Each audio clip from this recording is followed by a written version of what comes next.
Over the last 10 years, the hip-hop media world has witnessed the rise of DJ Akademiks, first coming onto the scene making faceless hip-hop breaking news videos that helped him get his foot in the door. While at first, he wasn't seen as traditional media and wasn't taken seriously by hip-hop, over the years, he managed to earn himself a reputation as a credible media personality known for breaking hip-hop news. This led to Akademiks eventually getting his big break when he was chosen to be on the hip-hop show Everyday Struggle. During the Everyday Struggle days, hip-hop saw the rise of DJ Akademiks. Now today, it seems like we're witnessing the fall of the self-proclaimed biggest media personality, as several allegations have been made against Akademiks that, if proven true, might just end his career for good.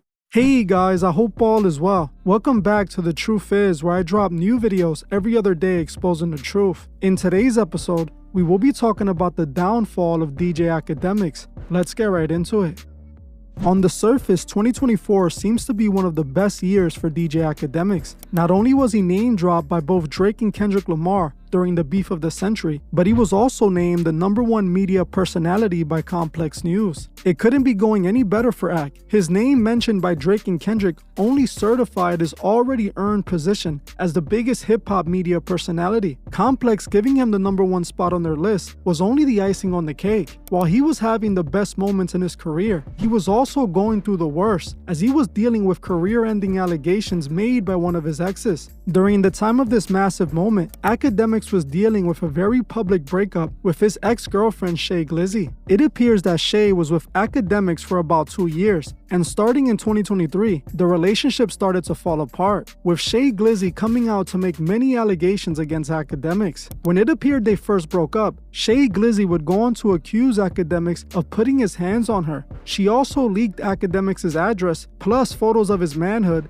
claiming he had an STD. The picture of his ID and his manhood ended up on No Jumper Reddit, where thousands of fans reposted it. Akademiks then addressed it on his livestream, denying what was being revealed about him. Not long after this, Akademiks was back with Shay Glizzy, and things only got worse from there. After several fights with Shay Glizzy, it eventually led to the biggest fight of them all that got Akademiks in big trouble. After the couple had a fight, Shay went online and made some serious allegations against Akademiks that he hasn't been able to get rid of, claiming that Akademiks' house had gotten raided by the police because he had R-worded a girl in his home. Shay stated that Ak was trying to cover it all up and keep it from his fans. After Shay exposed this, Akademiks went on stream and tried to clarify what she meant by those allegations. Akademiks denied R-wording anyone and claimed that it wasn't at all what happened. According to Akademiks, he was indeed raided, a part of an SA investigation done by the police. But Akademiks denied he was the one who R-worded anyone or did any crimes. He went on to tell the story from his perspective to try to clear things up. According to Ak, the reason his house was raided was because of a different girl named Zaya. He claims that he invited Zaya, who was a past girlfriend, to hang out with him on July 16, 2022.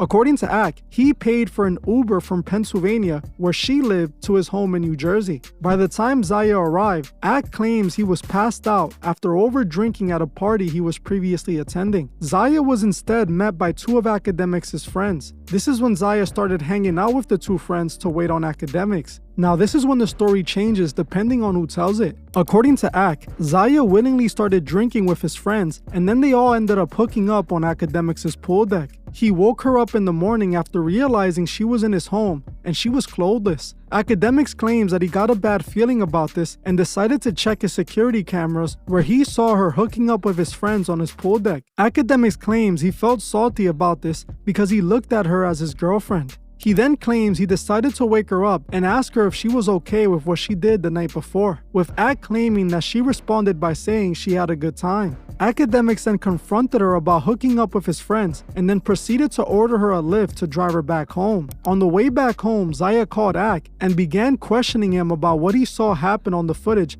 because she couldn't really remember, with Ak telling her to get tested and sending her a screenshot of the video showing her hooking up with both men at the same time. After this, Ak claims that Zaya's entire energy shifted, and she told Ak that she was going to get a R-word kit and report this to the authorities, as she didn't remember anything that had happened. Akademiks claims that not long after this, his home was raided and his security camera footage had been confiscated to review for the investigation. According to Akademiks, after the authorities reviewed the tape, the investigation was dropped and he was cleared. He told his audience that his ex, Che Glizzy, was only bringing this up to get back at him for leaving her.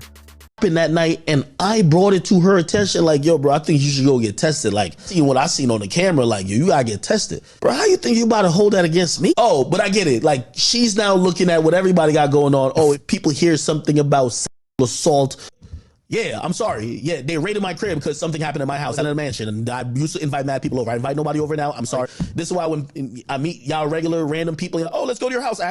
Let's not. I've learned my lesson. I used to be in my crib, like in the pool, doing all types. My house I used to look at my house as a bachelor pad. I can't invite people over no more.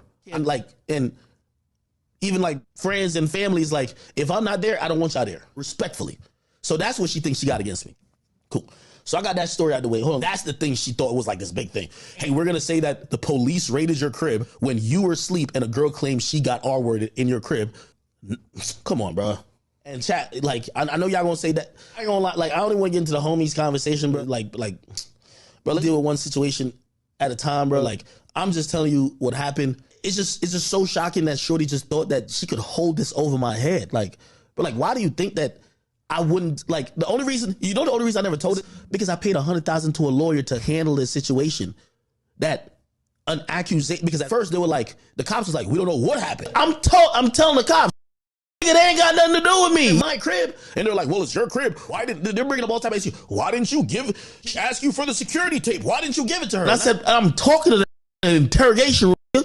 I said, you kidding me? You think that I didn't know what happened? She's give me the video of me and your friends. Or she's telling me, explain to me what happened at this part with our friends. You think I would have sit there like, oh no, yeah, you cocked your back up right here. Oh, nah, you were bopping your head right. I told her no, and I ain't trying. But when the cops seen that, the cops said, oh, Ak is hiding evidence. Anyway, so that's really the biggest thing. And you know what I mean? Monkey off my back, whatever y'all want to say about it. You know, let's establish facts. There was nobody ever charged. Ever. After Akademiks told this story to his stream, things only got worse for him, as Zaya went online and posted this video claiming that Ak wasn't being honest about what happened that night and wasn't as innocent as he was trying to paint himself. Zaya said in the video that Akademiks' friends had sedated her and R-worded her, and then that Akademiks eventually joined in. I look crazy right now, but I'm not going to stand here and let this man continue to lie about me. That's not what happened, Akademiks. You know that that's not what happened. And for you to pretend that you didn't do anything, that I just went to your house and I'm just some thought, like we didn't know each other for 2 years. You tried to save yourself after your friends assaulted me. Whether or not you got drunk or not, I know that when you woke up, you were on top of me too. And you know what? I'm going to come back with my own story.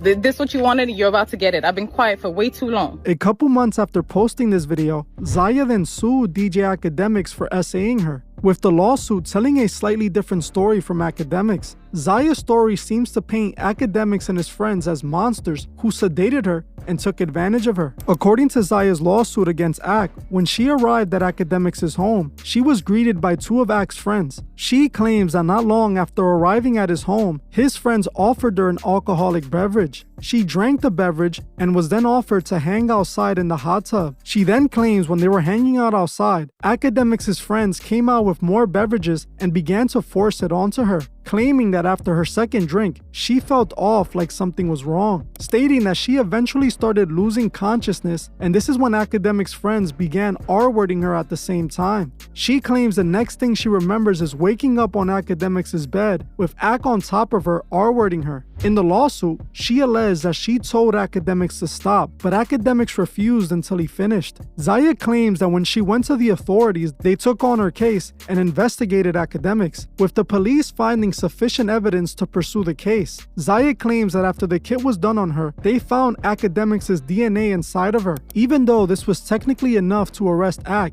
Zaya claims she decided to spare him and not press charges. As you can see, the story told by both Akademiks and Zaya seem to be slightly similar to a point. They both claim Akademiks invited her over. They both claim Akademiks was drunk and passed out when she arrived. When the story changes is when it comes to the SA and Ak's involvement in it. Ak claims Zaya came out just to hang out, with her willingly getting drunk and willingly choosing to hook up with his friends behind his back, while Zaya claims that Akademiks' friends drugged her and R-worded her, with Akademiks joining in on the act. Akademiks has gone on to call Zaya's accusations nothing but a money grab. The only problem with this is that we all know Ak isn't going to willingly admit to doing this, as it would end his career. No one will openly admit they R-worded anyone, especially not a public figure. Unfortunately, since no charges are coming from this lawsuit, no real police investigation will be done, so people will never truly 100% know whether Ak is guilty or not. However,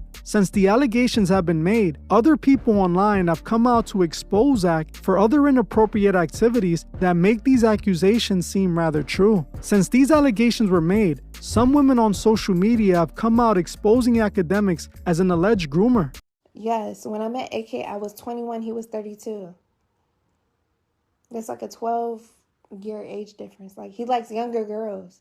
So when y'all see him talking about, when y'all see other people saying that they're exposing him for saying like, oh, you're 17 when you turn 8, that's true. Like, it's true. It's true.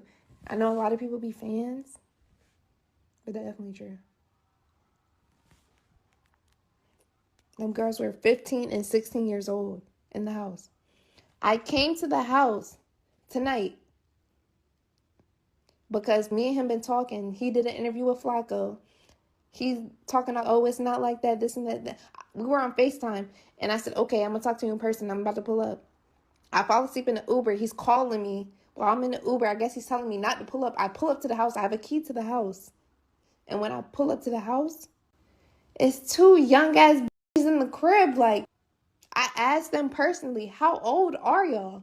Because y'all look mad young. They said 15 and 16. According to several women, Akademiks contacted them when they were 17 and proceeded to flirt with them and allegedly groom them. DMs were leaked showing Akademiks asking a girl how old she was and when did she turn 18. Another girl online claimed she was talking to Akademiks since she was 17, with Akademiks choosing to fly her out when she turned 18. This girl claimed that Akademiks would get her drunk and then have his way with her. Another girl claimed that she was hanging out with Ak and experienced similar behavior. The girl claims that Ak had linked up with her in July and had invited another girl to join them. She also claims that Akademiks admitted this other girl was only 17 or 18, and she goes on to claim that even though Ak didn't know if she was old enough, he still hooked up with her. Another girl posted a video showing her DMs with Akademiks as well. This girl showed proof that Akademiks was trying to contact her and was liking her pictures in a bathing suit when she was barely 18. So I was looking at his face and I was just like, like, why does his face look so familiar to me right now? So then I'm like, hold on. This is the same, like, dude that was in my request that I found so weird because he didn't really put anything. What he put was like a heart, and I thought that was so weird. Here y'all go. I know people's not going to believe me, so yeah. And you're not going to say nothing in my DMs but just a heart. And I think that was like bait for me to like text back, but I never texted back because I'm just like, what am I supposed to say to this? I looked at my likes, and why out of all my pictures that I have on my Instagram, he only liked the one that I have in a bathing suit?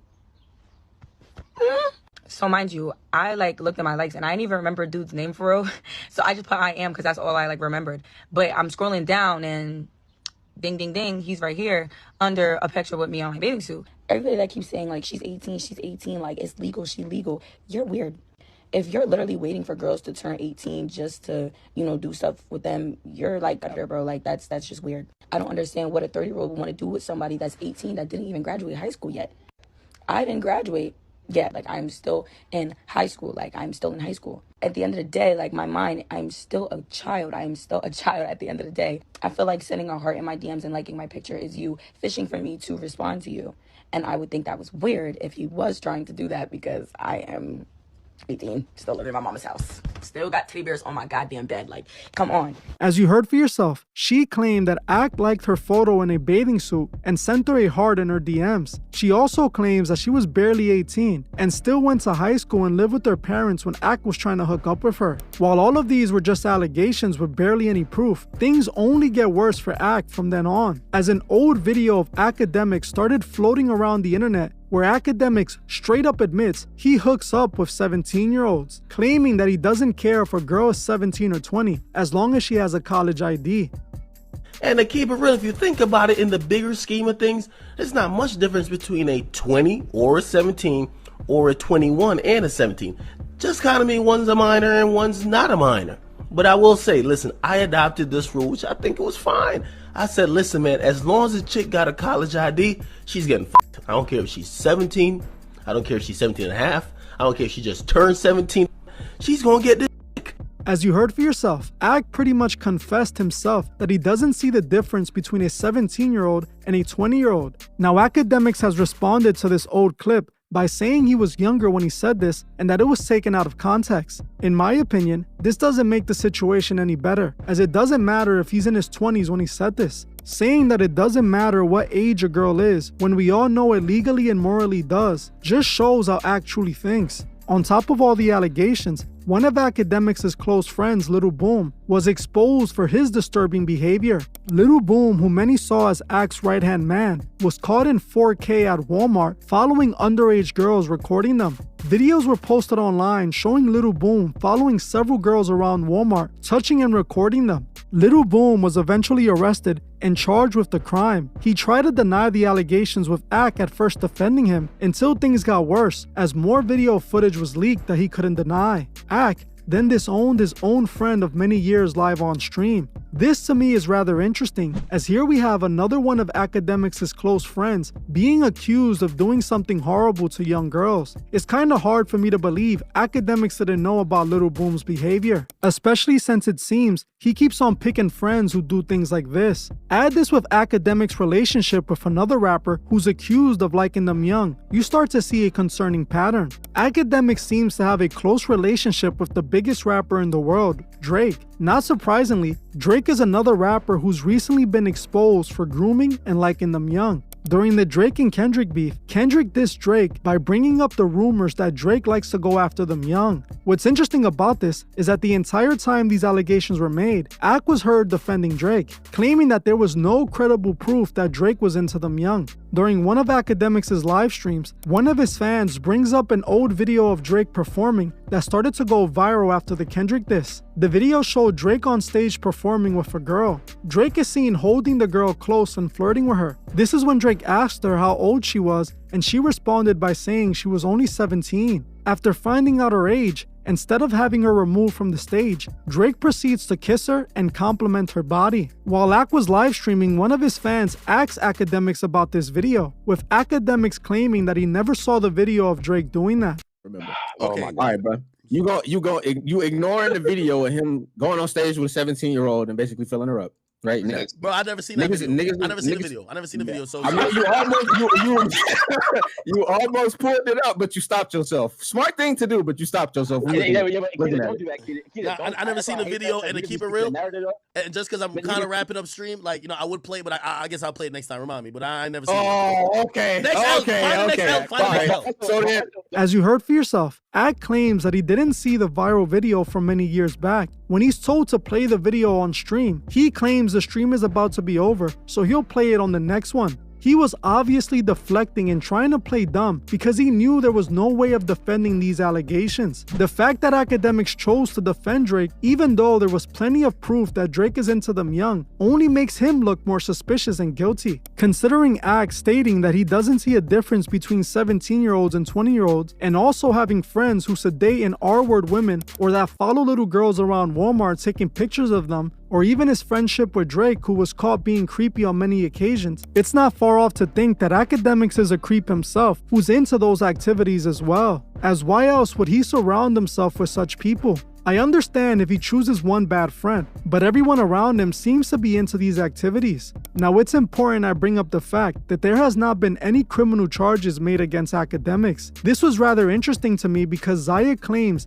a kit was performed on her and traces of Akademiks' DNA was found. This alone should have resulted in the arrest of Akademiks, but it didn't. According to Zaya, it's because she chose to spare Akademiks and not press charges. The thing is, that's technically not how the law works. Looking up the laws in Jersey, it's pretty clear that when it comes to SA and R-word, it's up to the authorities to pursue charges, not the victim. For whatever reason, after the authorities saw the tape, they themselves chose not to pursue charges, not Zaya. Now, who actually knows why this happened honestly? But it's obvious there wasn't enough evidence to find Ak guilty. Does this mean Ak is innocent? But it also could be that there just wasn't enough evidence. One thing I will say is that I listened to Akademiks' response to the allegations, and I can hear it in his voice. He's not being completely honest. What Ak is saying might be believed by his loyal fans, but to others who are not under his control, they see right through it. They can tell Akademiks is hiding something. In my opinion, after all of this that has been brought up about him, to me, it does seem like he is guilty of a lot of these allegations. His personality to me actually reflects these allegations. What I will say about all of this is that isn't it quite interesting that all the people at the top tend to have similar allegations like this? We all recently saw the allegations made against Mr. Beast, the biggest YouTuber. Also, the allegations about Drake and even Diddy. All of these really famous, powerful men all seem to have the same preference. Now ask yourself, is that a coincidence? If you subscribe to this channel, you know the answer to that question. The same year Akademiks was given cosigns by Drake and called out by Kendrick and named the #1 media personality, he was also being exposed for being a monster. In my opinion, as of right now, it doesn't look good for Akademiks. While he's constantly reminding people he's #1, he's literally hanging on by a thread. Because the moment this lawsuit concludes and Ak is forced to pay millions to this girl, his entire career will come crashing down. Well, I'm gonna end this one here, but before you guys go, I just wanted to remind you guys to like, comment, and share this video so others may see the truth. I want to thank you all for watching, and I'll see you guys in the next one.